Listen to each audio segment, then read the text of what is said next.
Good morning, everyone. Welcome to Spirit Coffee Talk. I'm Ginette Byro, and with me is Elyse Catherine, and we are missing Lisa Richmond today, but you get the two of us, and we are going to bring some goodness.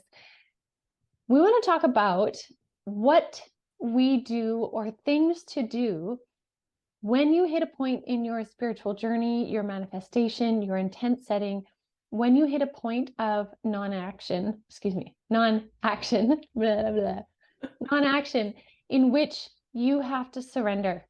What does that look like? How do you do that? All of those kinds of things. Because what's really interesting is we have had such a whirly, intense, energetic week.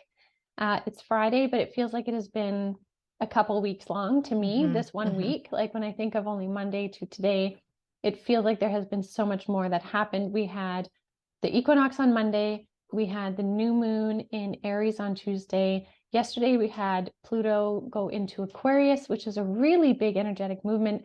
But March has been full anyways. We had Saturn moving into Pisces in the beginning of the month. There have been so many things, and we're not done yet with the month. And so with all this whirly intensity, I know my guides have kind of encouraged to just sit back, step out of it, just relax, rest, get busy doing something else, surrender, which sometimes can be a really beautiful word, but can also be a very frustrating word. So we want to talk about that idea of surrender today. So, Elyse, what do you got? Well, yesterday I was having a mentee bee, and it just, as you were saying, like there's been so much in March, but also a lot this month. I felt Wednesday was this weird kind of bookend day where you were sitting in the energy of all of it, but there was no like tangible things happening on Wednesday.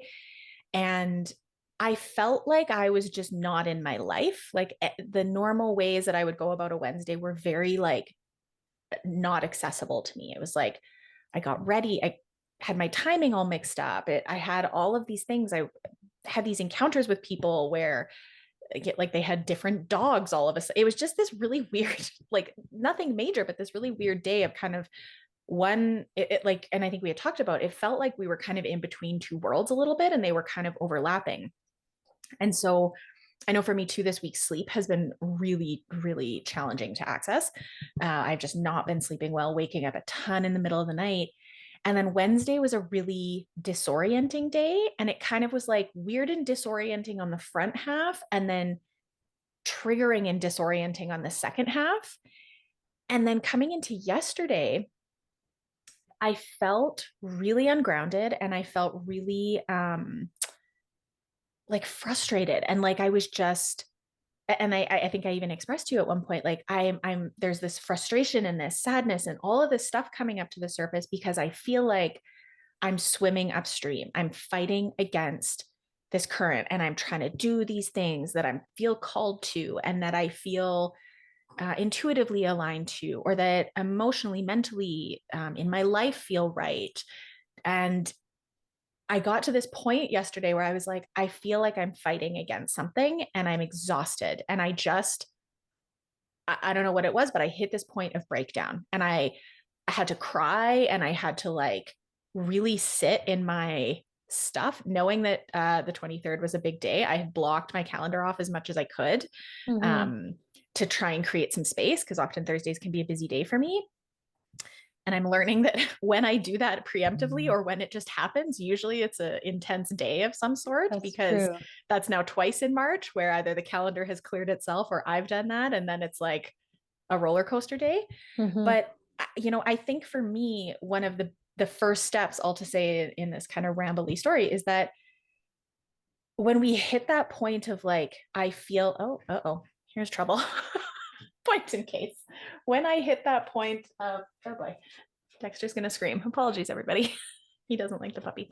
When I hit that point of breakdown, I have to break down, because I think, to go back to the swimming upstream analogy, it's like you got to stop at some point. If you realize all of a sudden, hey, I'm swimming upstream, you have to stop and not swim upstream anymore in order to kind of flip over onto your back and surrender. So I think for me, that's step one. I'm going to go lock her out of the room. So maybe if Go you for want it. to take over and share what your Yeah, step one is. absolutely. That's fine. Yeah. So to carry on what Elyse is saying, I noticed that for myself, I have felt really out of body this week, like really out of my body. And yesterday, it was last night, after I was doing an event where I spent several hours in the higher energies, I really felt so far out of my body that I could recognize finally what was happening. So for me, this week has been a little less triggering in the emotional arena, maybe, but I have been very triggered with my perception of consciousness in my own body, meaning I have felt very out of body. And it makes me feel the same sensation of any time I've ever had too much to drink. I don't like that feeling. I really don't like the feeling of being inebriated.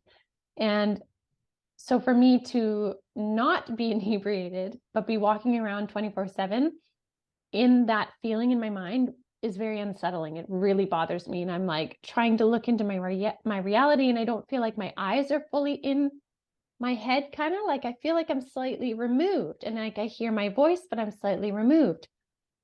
And so yesterday, what I really noticed, and I've been really tired, again, ton of body sensations, when I surrendered to it finally, instead of like I did all the grounding practices, I made sure all my vitamins and minerals and food and water and hydration and coffee and you name it is all up to par. Exercise, no exercise. Like, then I finally realized I need to just be in this experience because, first of all, I'm safe. Second of all, I don't need to worry. And so I can just kind of like float on this river for a little bit. And so, like you said, instead of fighting upstream, I'm like, you know what, I'm just going to like pull off to the side and float for a little bit and realize that I'm okay. And so I find that that really helped kind of take the angst off or take the strain on my nervous system off, was when I decided to surrender in a way in which I could. Right. And so to me, that's kind of helpful. But to say exactly how you do that every time, I think really depends on what you're going through, where your attention is needed, what you need to do. So I think it's one of the things I would really suggest in surrender is in every given situation in which you're surrendering, be curious as to what that looks like for that situation, because it's not always going to be the same. Right? Because before in this situation, my surrender would be, well, I'm going to stop all things and I'm going to ground. Right? Whereas I did that and it didn't work. So instead of panicking and being like, oh, it doesn't work, I'm like, okay, I need to practice surrender in a different way. And for me, that is being present with the feeling of feeling out of my body and just taking it on as a new experience. Yeah. Well, and I feel like that's a good point because we've, talked about similar themes, and even kind of in cosmic consciousness this week, you talked about like the healing and the experiences within our bodies. And I know I always bring that up, like from a somatic perspective when we talk, and it can be deeply uncomfortable to surrender into our bodies into any given experience, because even for me yesterday, like when it was kind of a mental emotional like fatigue of all of the things that I've been holding over a long period of time, I the like mental emotional breakdown was deeply uncomfortable, especially because I consider myself a very like grounded, and I hold space for myself and I do a lot of the work. And that was, kind of the problem is I was like, I just feel like I carry all these things. And I think it was coming from a place of like physical exhaustion, literally because of lack of sleep, but also in the sense of like I have been doing so much work in healing and so much work in, somatics and learning and growth and business and all of the things, partnerships and relationships and my self-expression, all of the things, and working with my dogs. And it just, I reached this point of like physically, I could feel it just welling up, and it needed to come out. And so for me, that was like crying, which I think crying is such a beautiful thing. It's such a somatic expression of like just the emotional state inside of our body. And I couldn't stop it. I just needed to like purge it all out. But that doesn't always happen for me. That's not always what I need in that moment. Sometimes what I need in that moment is to like go have a nap and like cuddle my dogs and be in my safe, warm bed and feel cocooned and held. And that feels like surrender. Maybe it's still taking action on certain things, but from a different perspective. Maybe it's putting everything aside and watching a cheesy show on Netflix and like, or, you know, looking for funny TikToks and like being very 3D and childish and goofy and laughing, or playing with my dogs or whatever. Like the surrender, to your point, can be almost anything and everything, as long as it's giving you that sensation of like, I can just put the thing down. I can, and oftentimes that results in like our shoulders relaxing and our chest kind of opening. And it's like, oh my God, thank God. I just need to like take off whatever I'm carrying that feels so heavy and is creating such a resistance. Yeah. And, you know, I really like that you brought up like all the different modalities and very 3D ones, because I know for me, feeling out of my body, I went into all of these spiritual practices that I know, right? So like a bath, all the stones, wearing like all of my malas, if I could possibly fit them on my body. Another one was I did a full-on sound bath. I took out all my sound bowls, sat in the middle and sound bathed in it. But I found that that did not help me this time. That actually was too much. My brain was like, nope, too much, too much, too much. The frequency of that external to me was too loud, which I was stunned. I was like, what? Like, when does that not work? So I had to put it away. And I had to find very 3D ways to be okay with it, which was reading a book, and not a self-help book, not a spiritual book. It's like adventure book, right?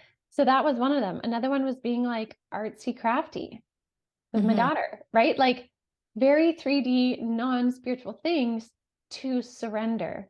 So sometimes our surrender can be a big, beautiful spiritual ceremony type thing, but it can, I love that you said it's also very 3D ways to surrender that give you the feeling of where your body relaxes, right? Because I think our bodies right now are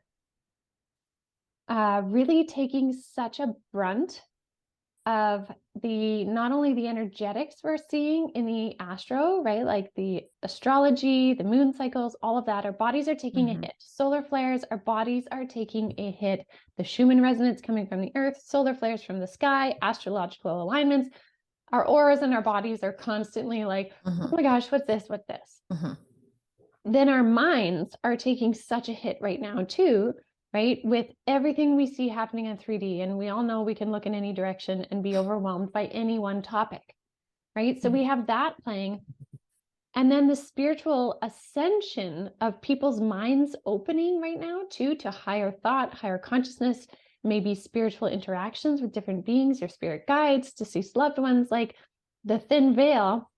You have all of that coming down and essentially putting a pressure on the physical body, which is what's carrying us around in this reality while our reality is changing. So the physical body is like, what is going on? Right? Like what we normally fall back on our physical body, it's not able to quite keep up right now, I think, in this crux point.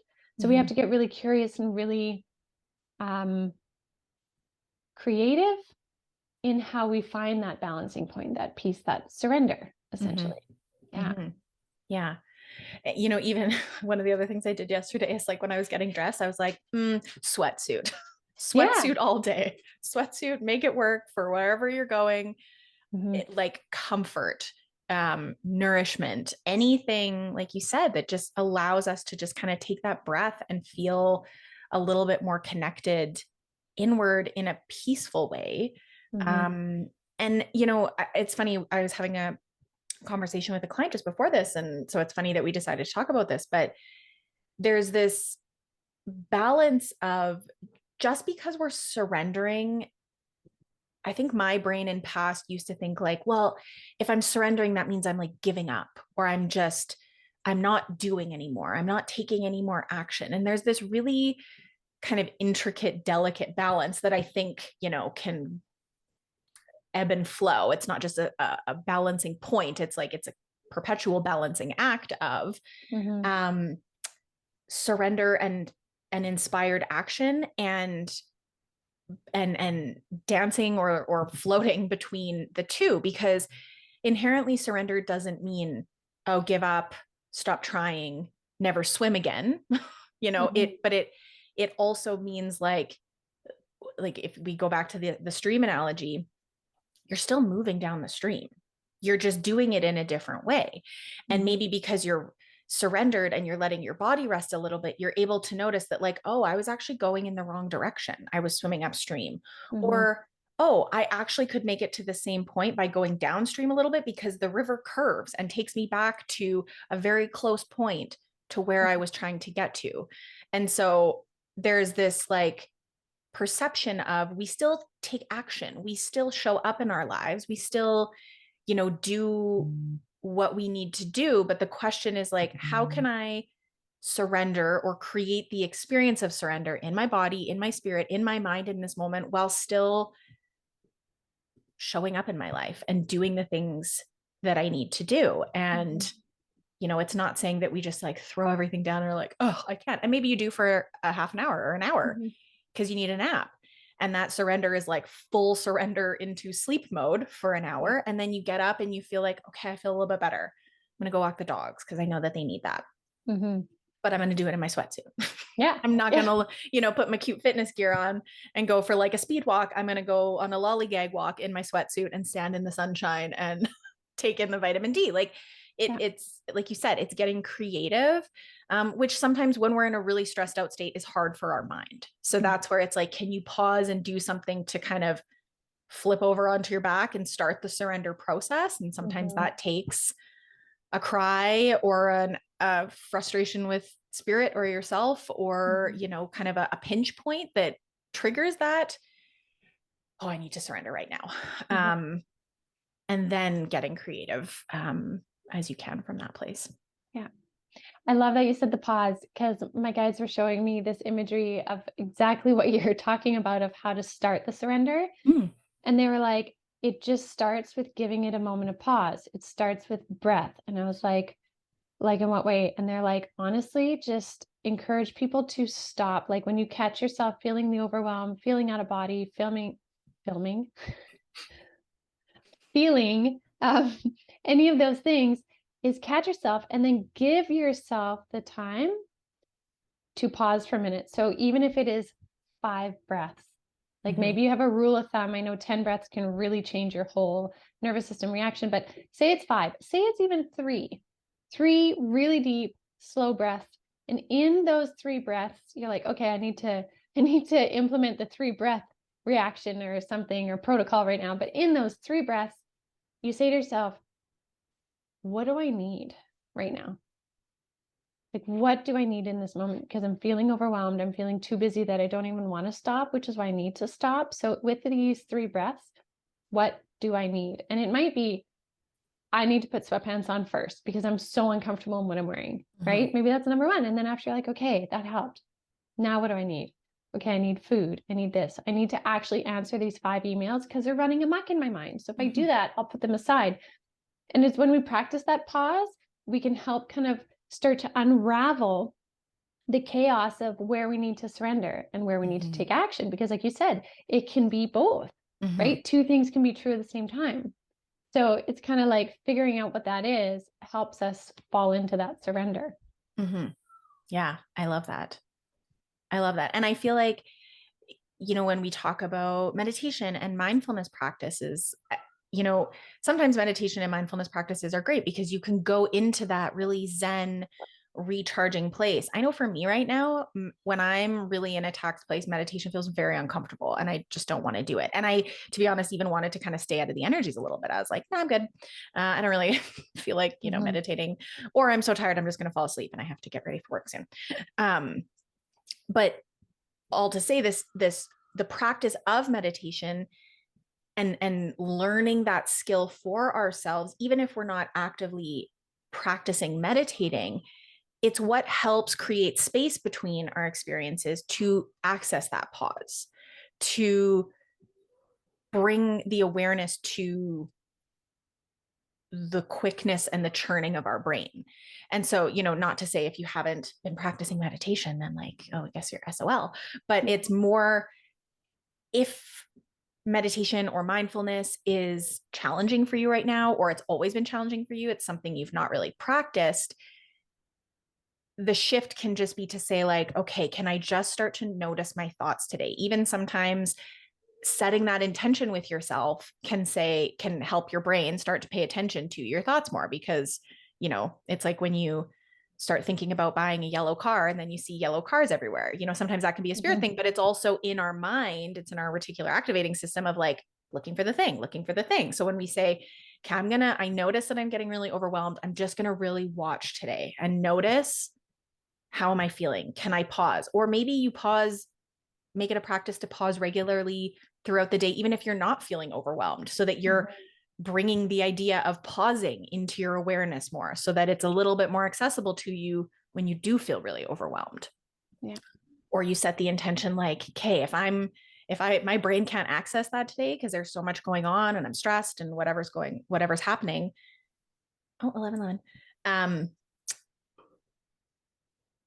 Allowing that to just keep helping you propel forward and forward and forward. If you keep coming back to setting the intention of trying to pause, of wanting to access to surrender, of creating space in between your thoughts, any one of those things, and however it fits for you, will help edge you towards, okay, I need to pause and then I need to surrender.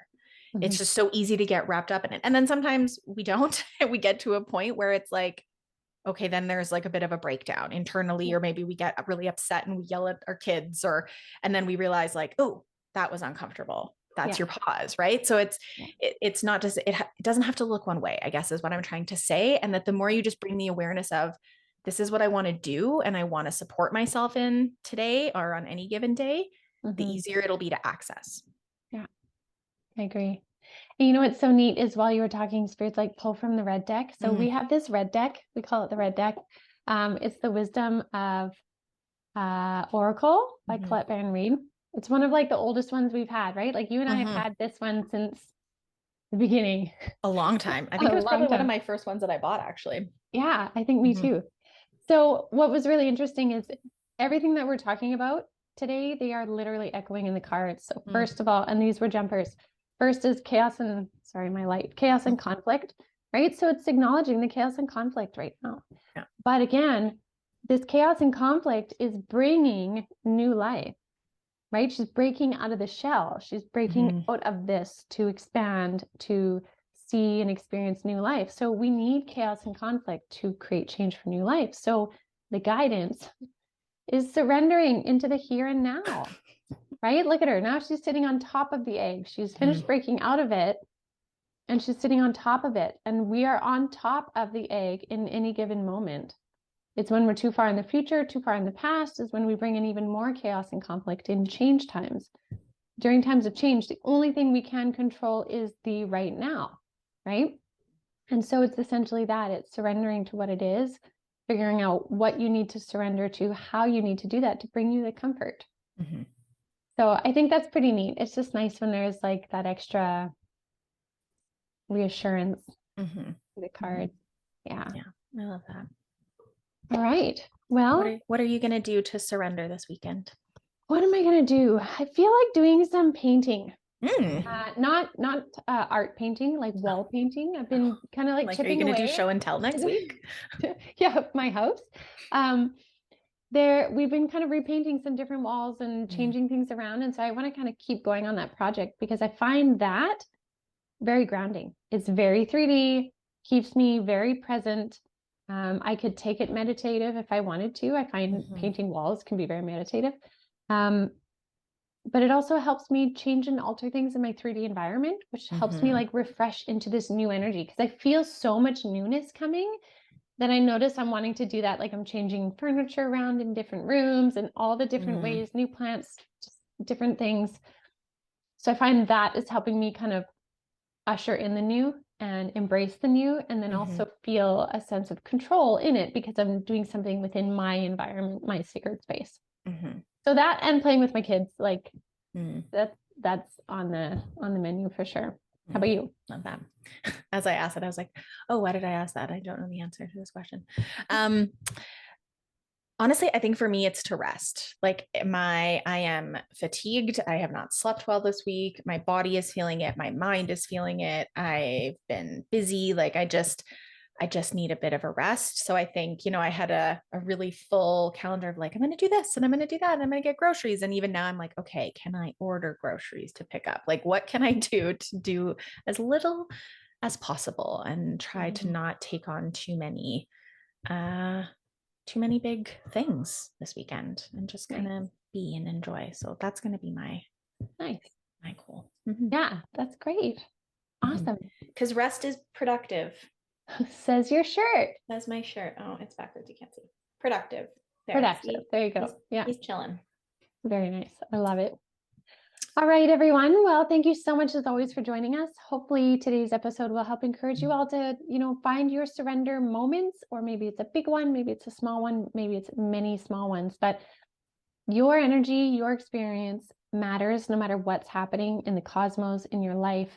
So taking the time for you to pause, reflect, surrender where needed is so helpful in allowing you to feel in control, to allow you to find those moments of peace. So hopefully today brought some of that to you, some ideas, some insights. And we look forward to connecting with all of you again next week. All right, everyone. See you later.